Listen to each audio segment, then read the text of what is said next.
Bueno, bienvenidos al Almuerzo con Líderes. Hoy hemos invitado a Brigitte Baptiste, directora del Instituto Humboldt, y a Rafael Nieto, columnista del periódico El País, ex viceministro de Justicia, cargo en el que estuvo muy al frente de estos temas. Y obviamente el Instituto Humboldt, pues muy conocedor de los temas ambientales. Vamos a hablar del tema de la fumigación con glifosato, porque es un tema muy interesante. Ha sido una de las políticas públicas más difíciles para todos los gobiernos, por muchas razones. Tiene implicaciones, primero, por ahora esta vez estalló por el lado de la salud. El Ministerio de Salud sostiene que hay estudios de la Organización Mundial de la Salud que sostienen que puede tener implicaciones cancerígenas. Pero están las implicaciones de seguridad, que son enormes en materia de narcotráfico. Están las implicaciones medioambientales, que son obviamente enormes en la medida en que se está fumigando un tercio del país y se viene haciendo durante muchos años.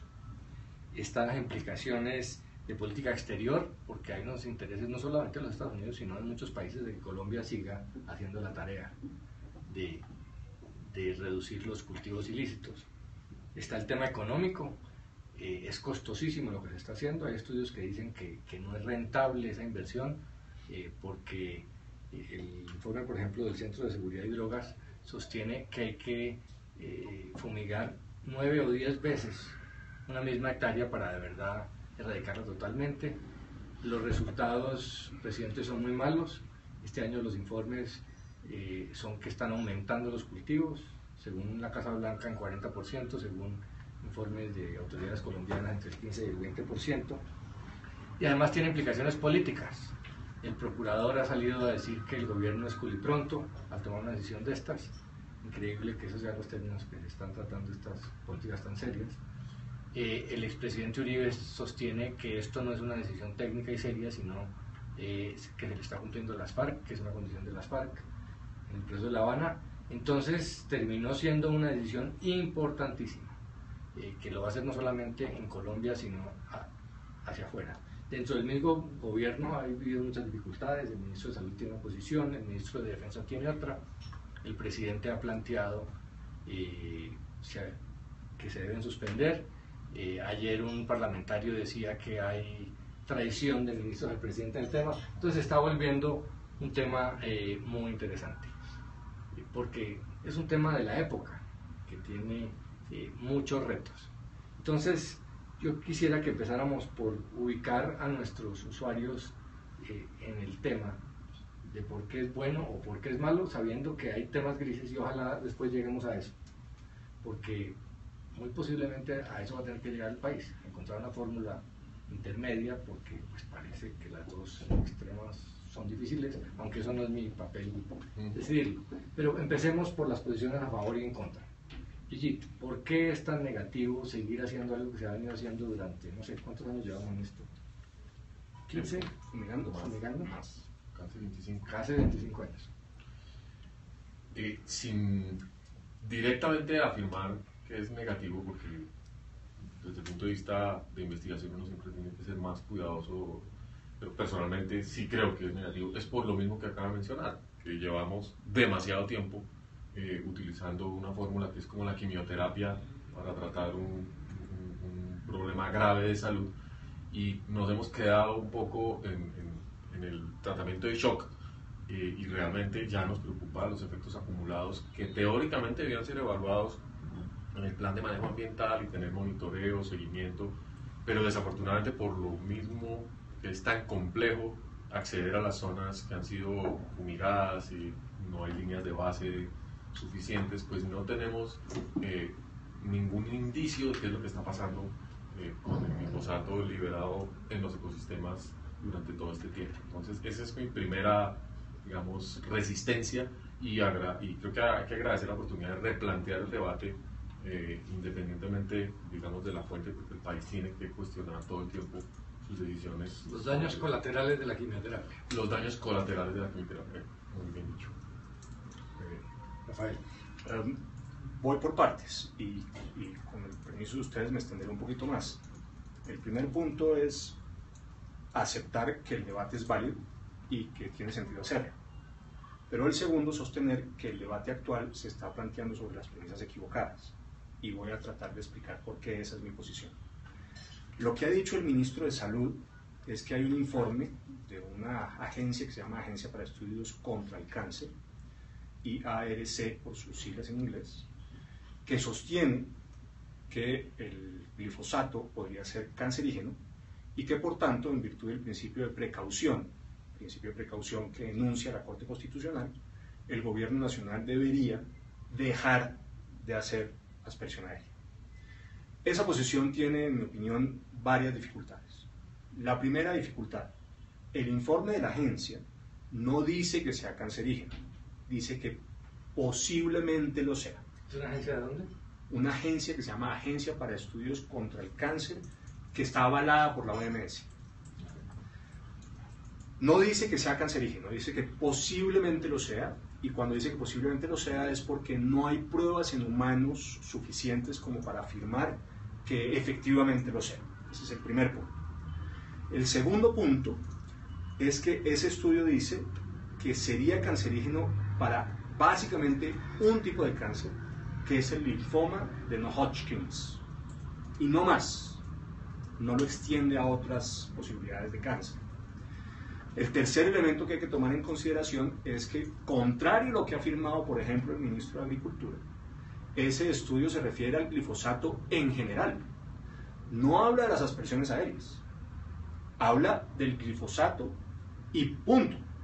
Por tanto, si por principio de precaución en materia de salud pública se trata, el gobierno decide suspender las aspersiones, tendría que suspender el uso del glifosato en general y no solamente la aspersión en los narcocultivos. Ese es el primer elemento. El segundo elemento es, el glifosato se usa para las aspersiones en narcocultivos solamente en el 9.5% del consumo total de glifosato en el país. Eso significa que el 90.5% del consumo de glifosato es para la jardinería y para la agricultura legal. Así que el impacto de tomar la decisión de suspender el uso del glifosato tendría que extenderse no solamente a las aspersiones, sino a su uso en jardinería o en agricultura comercial. Hoy por hoy hay 15 productos distintos que tienen glifosato en el mercado colombiano. No solamente el glifosato es una Fausan, materia prima. es una molécula, para decirlo de alguna manera. No solamente el famoso Roundup, que sí es la base con la cual se hacen las aspersiones, pero no es el producto al que se refiere el informe. El informe se refiere el de la agencia. Roundup es el producto de Monsanto. El producto de Monsanto. Monsanto fue el desarrollador de esa molécula, la patentó, pero esa es una molécula cuya patente ya está vencida y hay múltiples compañías hoy que producen productos como el Roundup, es decir, similares a eso. El Roundup es un herbicida, fundamentalmente. Matamaleza. Un matamaleza que se usa mucho en los jardines en todas partes del mundo y que se usa en la agricultura comercial extensivamente. Luego, es absolutamente inconsecuente, y ese es el primer punto que quisiera señalar, que el gobierno suspenda simplemente las aspersiones de los narcocultivos y no tome decisiones de fondo sobre todo el uso del glifosato si lo que pretende es sostener que lo que está haciendo es seguir el informe de la Agencia de Estudios contra el Cáncer. Esta es la perspectiva de salud. Eso desde la primera, digamos, del primer punto de vista. Si en lo que se trata es de preocuparse por el efecto posible cancerígeno del glifosato, el gobierno tendría que suspender el uso del glifosato en todas sus manifestaciones, en todo el país y no solamente en las aspersiones. Lo que lo hace a uno pensar que en realidad la preocupación no es de salud pública, sino que la preocupación está ligada con el uso del glifosato en las aspersiones. El ministro de Salud ya contestó, dijo, una cosa es lo que hace directamente el Estado, que es lo que estamos pidiendo que se suspenda, lo otro es el tema de regulación a nivel de salud que vamos a hacer separado. No es una respuesta válida porque efectivamente, si puede suspender acá, puede tomar medidas de salud pública en relación con un producto que es potencialmente cancerígeno. Pero no ha dicho que no lo va a hacer. Posiblemente cancerígeno. Ok, primer punto. Segundo punto. No hay en este momento, Álvaro, doctorado Tipsy, ningún estudio en Colombia que mire cuáles son los enfermos de cáncer de No-Hodgkins que tengan relación con el glifosato. Ni uno solo. Tercer punto, el Instituto Nacional de Salud, que es la entidad a cargo de estos temas, ha recibido en los últimos años alrededor de 80 quejas de personas que dicen que su salud se ha visto afectada por exposiciones al glifosato. Todas han sido investigadas y estudiadas a fondo, y en todos los casos el Instituto Nacional de Salud ha llegado a la conclusión de que no hay una relación entre la alegación afectada y el uso del glifosato. Es decir, el gobierno colombiano, en una agencia del gobierno colombiano, sí ha estudiado en casos concretos el impacto en materia de salud pública del uso del glifosato y no ha podido encontrar evidencia sobre ese potencial efecto, posible efecto cancerígeno. Cuarto elemento, si bien hoy hay un estudio, de la Agencia para Estudios contra el Cáncer, la IARC, que dice que puede haber un posible efecto cancerígeno, hay centenares de estudios, no estoy exagerando, centenares de estudios de la Agencia para la Protección Ambiental de los Estados Unidos, de agencias distintas de la Comisión de la Unión Europea, del Instituto Federal de Elaboración de Riesgos de Alemania, institutos federales, no digamos estatales, no estamos hablando simplemente de estudios de universidades o centros privados de investigación, no, estamos hablando de estudios estatales, de la CICAR, la Comisión Interamericana para el Control y Abuso de las Drogas, y de innumerables universidades y estudios privados que han, durante 40 años, que es lo que lleva el uso del glifosato, estudiado el efecto sobre la salud del uso de esa molécula y han llegado a la conclusión de que no tiene los efectos que se están sosteniendo, y ya hay un pronunciamiento del Instituto para la Evaluación de Riesgos de Alemania en contra del estudio de la agencia, sosteniendo que el estudio está mal hecho.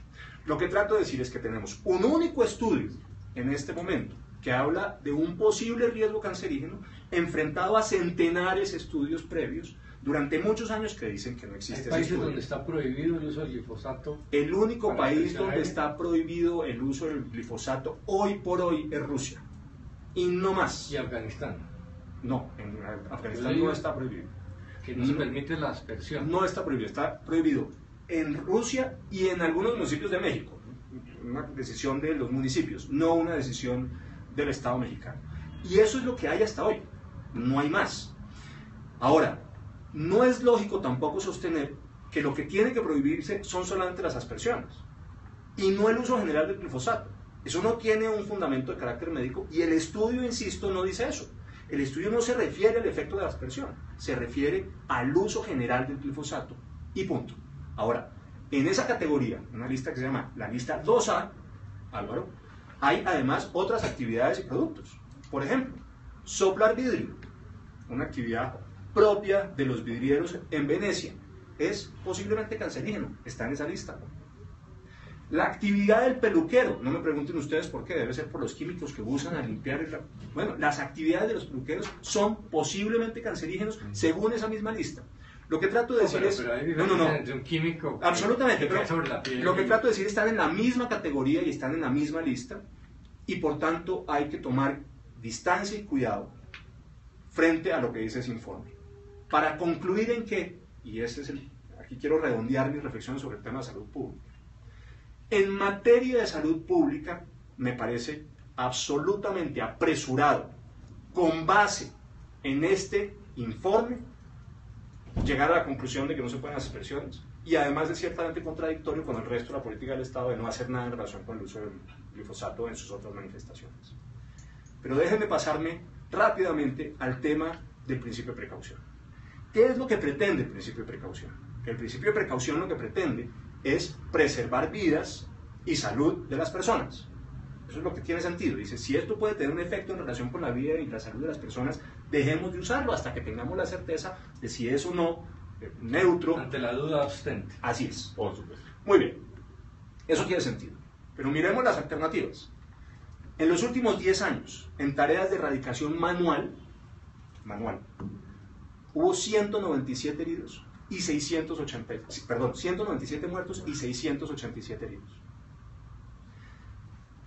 Hoy por hoy, solamente se erradican manualmente el 25% de los narcocultivos en Colombia. ¿Por qué? ¿Por razones de seguridad? Por razones de seguridad, por razones de acceso al área, por razones determinadas con la ubicación geográfica y el riesgo de seguridad de esos narcocultivos.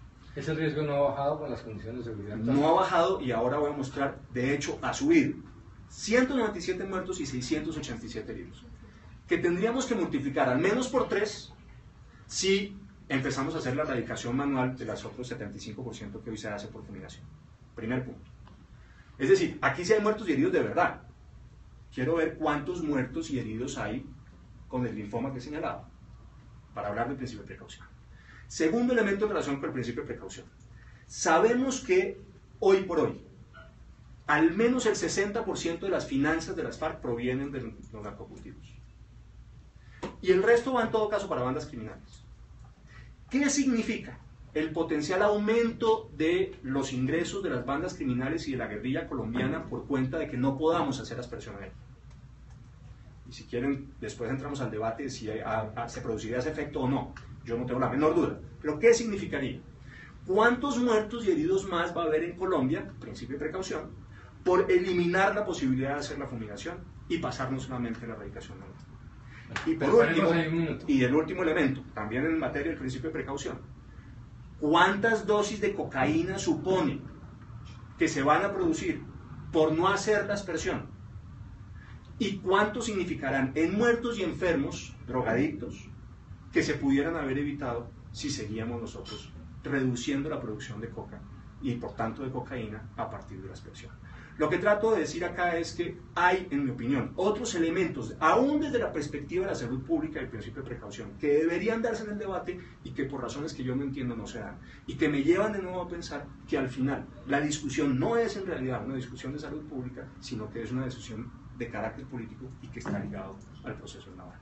Porque no hay que olvidar que en el 2013, diciembre, las FARC, en sus 10 principios sobre el tema del narcotráfico, cuando se estaba abordando el tema, dijeron expresamente que ellos exigían la suspensión inmediata de las fumigaciones aéreas. Para plantear algo sobre el último punto, que es el más polémico, si estamos caminando hacia una negociación de paz y hablaríamos de un posconflicto, pues una de las acciones más de seguridad más fuertes es el de la aspersión con glifosato. Tratar el tema de los narcóticos de una manera distinta, buscando la colaboración de las FARC, buscando sustitución de cultivos, no yendo en contra de los campesinos que los siembran, sino montándolos al bus de la solución, pues pasa por este tema de buscar soluciones distintas a las puramente represivas. Esto es represivo. Entonces, aún si fuera así, que el gobierno lo ha dicho que no, pues tiene algún sentido, así como se han hecho unos avances en otros temas. Porque lo que plantean algunos es, busquemos alternativas distintas. Sobre todo, y ahí voy al tema de lo que usted planteaba, es qué tan buenas son las aspersiones aéreas, qué tan efectivas son. Hay personas que dicen que no lo son, y hay estudios que dicen que hay que regar demasiado glifosato para de verdad controlar. Y los resultados lo demuestran. En vez de reducirse las siembras de coca, están aumentando. Entonces se está utilizando un método que tiene unos daños colaterales grandes, que no es del todo efectivo, porque si estuviéramos hablando de algo que tiene unos costos, pero que es buenísimo, y que es la única manera de hacerlo, pues bien, pero no es la única manera de hacerlo y tiene unos costos altísimos en lo económico y tiene otros riesgos. Yo creo que el origen del debate actual que está planteado del sector salud, pues tendrá su desarrollo y tendrá sus precisiones, y nosotros lo hacemos más desde el punto de vista de lo ambiental. Pero aún así, extrapolando varias de las cosas que se han planteado, una de ellas es que en el tiempo, nuevamente, las fumigaciones lo que han producido es la fragmentación y la adaptación del cultivo a una serie de condiciones en las cuales es cada vez más difícil hacer el control. Es decir, también hay innovación, inversiones en ciencia y tecnología ilegales, digamos, de todos los sectores que se benefician del narcotráfico, y ahora tenemos pues coca de sombrío, coca agroecológica, coca, mejor dicho, ahí hemos tenido el éxito que no ha tenido el sector agropecuario en adaptarse al cambio climático, en adaptarse a otros problemas. Lo ha tenido siembras más productivas, siembras en menor cantidad de ingeniería terreno genética, seguramente habrá coca transgénica en cualquier momento, es decir, y el sistema de control por represión indudablemente a lo que va a llevar cada vez más a una carrera de paralelos a ver quién corre más rápido. Y yo creo que ya llegó el momento en que las aspersiones demuestran que no pueden seguir siendo la alternativa. Por lo menos llegó el momento de volverse a plantear sobre la mesa, y a nosotros, insisto, lo que nos preocupa es, si bien no hay evidencias del daño ecológico, porque es que es complicadísimo, en un experimento de gran escala que se está haciendo desde hace muchos años en el país de la megadiversidad, porque es un experimento que no tiene controles de laboratorio, que no tiene blancos para poder decir, no, es que mira, hay unos países a los que les va mejor que otros. La fumigación se hace en arrozales, se hace en cañaduzales, y indudablemente el uso agropecuario está comprobado en términos de inocuidad en corto plazo, porque insisto en el tema del efecto acumulativo. Entonces, ¿pero por qué no hay estudios en Colombia? Porque el seguimiento al efecto sobre la biodiversidad implica tiempos largos, implica recursos que no se han apropiado y que no están incorporados en la estrategia. Y si a mí me dicen, pero bueno, y que los anfibios o los ríos o los peces o las larvas, en laboratorio no les pasa nada en la prueba, pero en campo, después de 25 años, ¿qué ha pasado con las fumigaciones? Sería lo ideal, sería uno poder decir sí o no, no hay evidencia, pero no sabemos. Y en cambio sí se está extrapolando la inocuidad del uso de las aspersiones en cultivos al uso masivo en el ecosistema. Entonces eso sí me preocupa desde el punto de vista, ahí sí que del principio de precaución, por una parte. Las dificultades del monitoreo. Ahora, pareciera que la dinámica de crecimiento y decrecimiento de los cultivos responde más a otra clase de señales que tienen que ver con las inversiones en oro, en minería ilegal, con la capacidad de promover programas de desarrollo rural alternativo, porque en otros países uno mira también esas oscilaciones, como en Perú y en Bolivia, más asociadas a los mercados internacionales, porque el precio de la coca en el mercado sí sigue relativamente estable. Entonces debe haber otras lógicas macroeconómicas que están detrás. Y nos estamos mal acostumbrando a la receta. Entonces es hora de innovar, es hora de pensar distinto. Y si eso nos implica darnos el lapo de suspender las fumigaciones por varias de las razones expuestas, no sé si la de la salud sea suficientemente fuerte para hacerlo en este momento, pero sí plantearse que hay que, en esta etapa nueva, digamos, del plan de desarrollo y con una perspectiva de paz hacia el futuro, hacerlo. Yo me hago una pregunta sencillísima. ¿Y no se puede cambiar el glifosato por otro producto que no tenga estos efectos, pero que también mate maleza? Yo no me atrevo a afirmar una cosa u otra, no, en eso no soy experto. Entiendo que por alguna razón que no conozco a fondo, no es mi especialidad, el glifosato es especialmente efectivo como matamaleza y como herbicida, y por eso se usa tanto comercialmente, digamos. Es probablemente el producto más exitoso entre los herbicidas porque es el más efectivo. Pero yo quisiera hacer un par de comentarios desde la perspectiva medioambiental y desde lo que usted planteó, Álvaro. Desde la perspectiva medioambiental, yo admito que los estudios deberían realizarse, me parece más que estamos retrasados en haberlo hecho. Lo que creo es que, mientras tanto, no se puede suspender la tarea de la aspersión porque el efecto medioambiental de hacerlo es aún peor. ¿Por qué? Porque el efecto ha sido siempre de aumento de los narcocultivos. Y cuando aumentan los narcocultivos, no es que haya un efecto colateral o menor en una fuente de agua o en algún animal en particular o en una planta. Es que ahí lo que hay es que se arrasa totalmente con la vegetación existente y con la fauna existente en las zonas de los narcocultivos. Una de las cosas que a uno más le duele en el corazón es poder sobrevolar la Orinoquía o la Amazonía colombiana y encontrarse los parches de verde de la coca en la mitad de la selva, acabando y deforestando absolutamente el área. Luego uno tendría que sentarse a pensar si el eventual efecto medioambiental que puede tener la acumulación del glifosato compensa el efecto real de la deforestación que producen los cultivos de coca.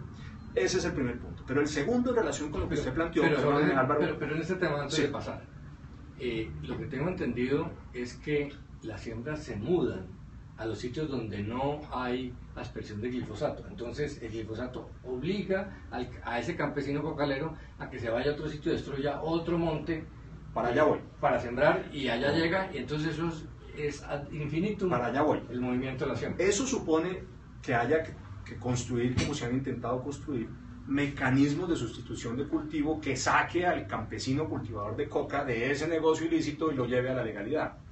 Pero no tiene que ver, digamos, con lo que yo estoy señalando, y es que puestos a escoger entre el efecto real de la deforestación que producen los cultivos de coca y el potencial efecto medioambiental del uso del glifosato, uno tendría que pensar que hasta que no se prueben los efectos muy dañinos del uso del glifosato acumulado en el tiempo, es definitivamente peor el efecto del narcocultivo y la deforestación. Eso primero. Pero segundo, usted decía en algún momento que todo parece indicar que el glifosato no ha sido efectivo en el ejercicio de la erradicación. Pues, hombre, en el año pasado, según las cifras del gobierno norteamericano, crecieron los narcocultivos en un 39%. Volvimos a las cifras de narcocultivos del año 2007. Veníamos, digamos, paulatinamente disminuyendo esa cifra, dejamos de ser el primer productor de hoja de coca en el mundo. Eso volvió a ser un problema del Perú. Habíamos conseguido éxitos muy importantes, pero ha habido decisiones de carácter político que han revertido esos éxitos. Si usted mira las cifras, donde más crecieron los narcocultivos durante el año pasado es en los sitios donde no hay aspersión. Básicamente, la franja de 10 kilómetros en la frontera con Ecuador, los dos departamentos con mayor crecimiento en narcocultivos en el país son Nariño y Putumayo, en esa franja, y la zona del Catatumbo, donde usted sabe además donde hay unas presencias de las FARC muy importantes y donde el gobierno se comprometió a no asperjar, que crecieron solamente entre 2011 y 2013 un 120% y se calcula que además creció alrededor de un 20% adicional en el 2014. Es decir, buena parte del aumento de los narcocultivos del año pasado está relacionado con un aumento que se concentra en las áreas donde no hay aspersión. Luego, me parece que el argumento de que la aspersión no funciona y por eso han crecido los narcocultivos no es verdad. Donde han crecido los narcocultivos es donde no hay aspersión. ¿Pero solamente? Fundamentalmente. ¿Y el resto no crecen? Fundamentalmente. No sé, eso hay que mirarlo. Pues estoy dándole las cifras exactas. Fundamentalmente. Y el Nariño, tiene Putumayo, explicación, ¿no? Hay una demanda del gobierno ecuatoriano en La Haya por esa aspersión. Yo no controvierto eso. No estoy diciendo cuál fue el origen de la decisión. Lo que trato de decir es, no se puede argumentar, porque no hay evidencia para eso, de que la aspersión no funciona. No, aquí las cifras muestran una cosa distinta. Donde no hay aspersión es donde crecen los narcocultivos. A mí eso me parece un tratamiento es sintomático, es decir, hagamos que desaparezcan y mantengamos como la crema para el hongo, como el tratamiento paliativo, porque realmente no tenemos un tratamiento de choque, un manejo integrado del tema de los cultivos ilícitos, y ahí yo creo que ha habido una frustración muy grande de muchos académicos de la sociedad civil colombiana, de que nos hemos contentado con 2 o 3 clases como de recetas y realmente no hemos construido un modelo de control, digamos, o de reducción del impacto de los cultivos de uso ilícito, siendo la coca, digamos, un producto que tiene otra gran cantidad de posibilidades en los mercados si se hace legalmente y de una manera muy extraña cualquier propuesta que no entre en el tema de la represión tampoco tiene digamos salida, y eso es lo que también estamos escuchando en las redes sociales, que la gente está indignada independientemente de si tiene la capacidad o no de analizar la estadística de la incidencia a favor o en contra, o de la biodiversidad a favor o en contra. Hay una percepción del riesgo y una percepción de que la política de control del narcotráfico y de esos cultivos no está funcionando, y que eventualmente vamos a mantener las fumigaciones, pero por lo mismo, como la crema que hay que echarse todo el tiempo para que no vuelva a crecer. Sí, es el tema de la guerra eterna, que no soluciona la enfermedad, como casi todas las soluciones represivas, que reduce los síntomas, pero no elimina la enfermedad, porque hay unas causas sociales, políticas, de seguridad, que son las que mueven eso. Y un poco lo que planteaba Brigitte, que hablemos de eso también, porque no solamente las cifras de esa guerra, es como lo mismo de contar guerrilleros. Sí, pero ahí siguen las FARC, entonces ya no tienen 20.000 sino 8.000, entonces los problemas están. Hacemos un proceso de paz para solucionarlo de fondo, en este caso buscamos soluciones más de fondo, que toquen a las causas más que a las simples síntomas, para ver si se soluciona, porque la verdad, sí, en esas cifras crece más donde no hay aspersión, pero en general la guerra contra las drogas pues no tiene cifras positivas, es un gran fracaso de la humanidad. Para Colombia tiene unos costos gigantescos y pues sí, permitir que crezcan los cultivos es grave, pero también hacerlo a estos costos es muy grave. ¿No hay otras maneras de hacerlo? Yo puedo, pues, digamos, estar de acuerdo con el planteamiento general, pero me parece que hay una reflexión ética que hay que hacerse, que es la del mal menor. Reconozcamos que mientras que no haya una legalización global del tema de las drogas, el problema no puede ser solucionado unilateralmente por países que sean productores. Si nosotros decidiéramos, por ejemplo, legalizar la producción, no arreglamos el problema. Pero no vamos a estar... Perdón, termino, digamos. Hasta que no haya una solución global, seguiremos teniendo un problema, primero. Segundo, no podemos tomar decisiones unilaterales. Es impagable una decisión unilateral sobre el tema. Tercero, la verdad es que contrario a lo que se siente en Colombia, en Europa y en los Estados Unidos, no hay un ambiente favorable a la legalización de las drogas. Cuarto, en el caso colombiano, además, tenemos que reconocer que hay una simbiosis entre grupos armados criminales y narcotráfico, y que el narcotráfico es para nosotros un problema independientemente de lo que haya globalmente, por lo que significa en fuente de ingresos de las bandas criminales y de las guerrillas. Y por tanto, Colombia tiene que sentarse a pensar cuánto le vale no luchar contra el narcotráfico, porque eso significa unos aumentos sustantivos en las arcas, en las finanzas de las bandas criminales y de la guerrilla. Y al final, de nuevo, insisto en mi reflexión de carácter ético. Si de lo que se trata es de salvar vidas, de preservar vidas y salud de la gente, uno tendría que llegar a la conclusión de que mientras que no haya una solución distinta, que resuelva de fondo el problema y no solamente la cremita, y probablemente esa solución distinta solamente sea la legalización global del problema del narcotráfico, nosotros estamos obligados a buscar las soluciones que sean menos costosas en términos de vidas y de salud para la gente. Y en este caso concreto, yo no tengo la menor duda que suspender las aspersiones en este estado concreto de la situación va a significar más muertos y más heridos de colombianos que lo que puede significar el riesgo potencial cancerígeno, el posible efecto cancerígeno que pueda tener el glifosato. Y por último, y quiero cerrar con esa reflexión, si eso es así, habría que agregar una reflexión adicional. No podemos en este estado de cosas parar con el tema de erradicación. No es posible hacerlo. Hoy la erradicación manual cuesta 5 veces más por hectárea que la aspersión aérea. Luego, lo que uno tendría que concluir hoy, como están las cosas, es que parar la aspersión disparará a los muertos y los heridos, por un lado, por lo que significa la erradicación manual, por lo que significa en materia de finanzas de las bandas criminales y la guerrilla, y por lo que significa el aumento de la drogadicción, por un lado. Aumentará 5 veces más el costo de la erradicación y no sabemos si vamos a llegar a buen fin en el proceso de La Habana. Porque si usted me dice a mí, Álvaro, que el acuerdo de La Habana está firmado y que las FARC se comprometen a hacer erradicación manual y van a sufrir los riesgos de las minas antipersonales que han sembrado alrededor de los narcocultivos, etcétera, etcétera, etcétera, yo le diré, bueno, me parece que esa es una solución alternativa, pensémosla a fondo. Pero suspenderla hoy, cuando el proceso está pegado con babas, no sabemos si va a fructificar o no, significa concederle a los grupos armados criminales y a las FARC un punto que solamente se va a traducir en el fortalecimiento de sus finanzas y en más muertos y en más heridos en Colombia. Muy bien, pero ¿las alternativas son así extremas? ¿O represión vía avionetas o legalización? No hay unas fórmulas, porque al final el narcotráfico sale de que hay unos campesinos pobres que siembran. Y el criterio que los lleva a sembrar es el sitio donde están, lo que les pagan por esas siembras, que es más de lo que les pagarían por cultivos tradicionales. Pero tiene que haber fórmulas alternativas. Los campesinos también preferirían otras condiciones de vida, no exclusivamente un ingreso mayor. El Estado no es capaz de son los programas de sustitución de cultivos, Álvaro.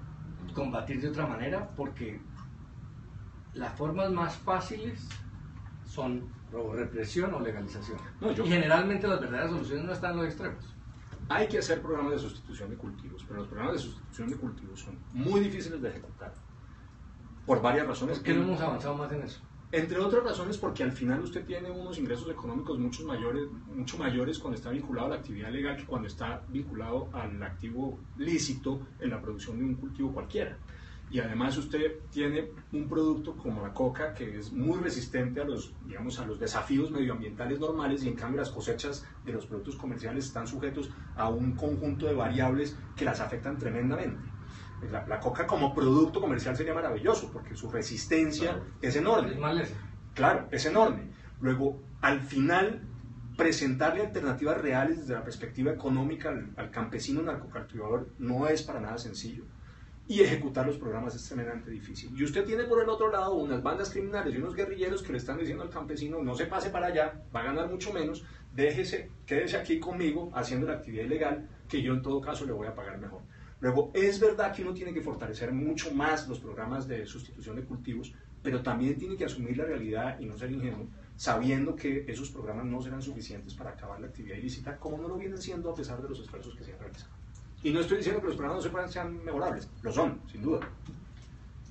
Parte del tema es el atraso, digamos, en las inversiones en desarrollo rural que tiene Colombia. Digamos, perdimos la carrera hace mucho rato y destruimos institucionalidad de desarrollo rural, y precisamente pues, la misión rural lo ha señalado. Yo creo que estamos todos de acuerdo en que las condiciones de vida en el campo se han deteriorado tanto que la opción sigue siendo el cultivo de coca, aun cuando sea una mala opción por los riesgos que implica, y los campesinos seguramente estarían dispuestos a entrar en otra clase de lógicas sin la coerción que representa pues, la presencia de los grupos alzados en armas. Y yo creo que son pasos que hay que llevar simultáneamente. Preguntando por un punto medio, diría: ensayemos cosas, ensayemos una moratoria temporal, una regionalización para eventualmente evaluar qué es lo que está sucediendo, mejoremos el monitoreo, es decir, démosle otra vuelta a la tuerca del aprendizaje del ejercicio de las fumigaciones, con todos los cuestionamientos éticos que tiene continuarlas también, porque es que el tema del experimentar en vivo, pero sí es un tema de riesgo, es un tema de evaluación de riesgo, y hay, digamos, razones para hacer el debate más amplio. Pero yo sí creo que tenemos que llegar a una solución, digamos, transicional. Si ustedes me preguntan a mí, lo que uno éticamente tendría que escoger es el mal menor. Al final, yo creo que el debate es muy importante y me parece útil que se esté dando. Lo que creo es que no se está dando a fondo. Es decir, no veo al país debatiendo. Pero hasta que no se suspendió, hasta que no se dijo suspender, no se ha suspendido. Hasta que no se dijo suspender, no entramos al debate en serio. Pero no lo estamos dando en serio. El gobierno no está diciendo la verdad acerca del estudio. Estamos empezando, la sociedad está empezando a pensar. A la gente le está... Yo doy la bienvenida a esa invitación, porque realmente el debate vale la pena. Hace falta. El debate vale la pena, para además que salgan soluciones creativas, imaginativas, alternativas. Coincido plenamente, por ejemplo, que el problema del desarrollo rural es un problema clave en el crecimiento de los narcocultivos. La infraestructura rural es una vergüenza, y por eso además tenemos cada vez menos campesinos en el campo y más campesinos en las ciudades, porque aún en las situaciones de miseria de las ciudades, que son frecuentes, la gente puede terminar viviendo mejor que si vive en el campo. Todo ese debate me parece que hay que darlo, y es fundamental. Pero ese debate me parece que no debe opacar el que tendríamos que tener ya acerca de si es o no es políticamente correcto, desde la perspectiva también de la salud pública, desde el problema de seguridad, si es o no es, si tiene o no tiene sentido la suspensión de las aspersiones y los impactos que eso tiene. Con un elemento adicional: pedirle al gobierno que el debate se haga de manera transparente y honesta.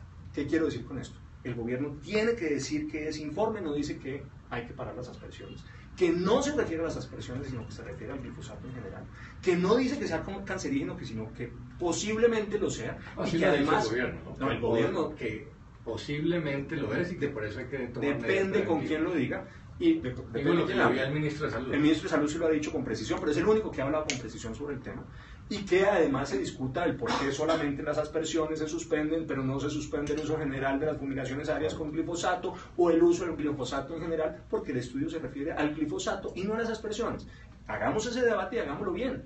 Yo no veo al gobierno en esa disposición, debo decir que no veo a los medios en esa disposición, y me parece que, con excepciones, y agradezco enormemente que la doctora Batiste está aquí dando ese debate, tampoco veo a la academia dando el debate que debe darse a fondo. Me parece que hay un conjunto enorme de prejuicios de carácter ideológico alrededor del tema que no permiten un debate objetivo sobre si conviene o no conviene al país la suspensión con las aspersiones, de las aspersiones hoy. Bueno, en el tema académico, el Centro de Seguridad y Drogas de la Universidad de los Andes ha empezado a hacer evaluaciones económicas que hacían falta. Pero tal vez esa es la conclusión importante y es lo que queríamos plantearle a nuestros usuarios.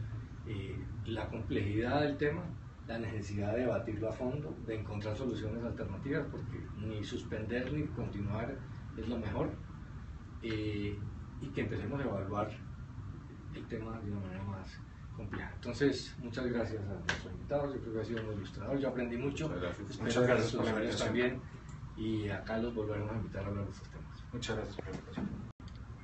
Bueno, lo que logró fue, su punto de vista, sí logró transmitirlo bien, que es